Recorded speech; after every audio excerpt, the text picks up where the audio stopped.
Assalomu alaykum.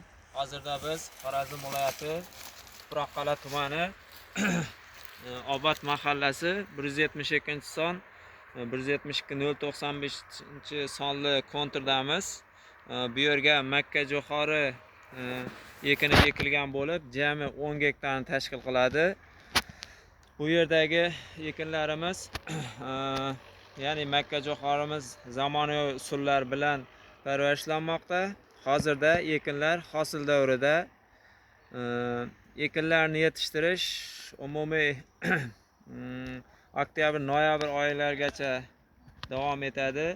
Yetishtirish jarayonida bularni sug'oriladi, tabiiy va mineral o'g'itlar bilan oziqlantiriladi. Ushbu loyiha 15 ta dehqon xo'jaligi biriktirilgan bo'lib, har bir dehqon uchun o'rtacha 0,6 gektardan yer maydonlari to'g'ri keladi. Loyihani samarali amalga oshirish uchun lider tadbirkor Matayaqub Qodir fermer xo'jaligi biriktirilgan. Ushbu loyiha bo'yicha har bir gektardan mazkur ekinlar bo'yicha yig'ishtirib olish rejalashtirilgan.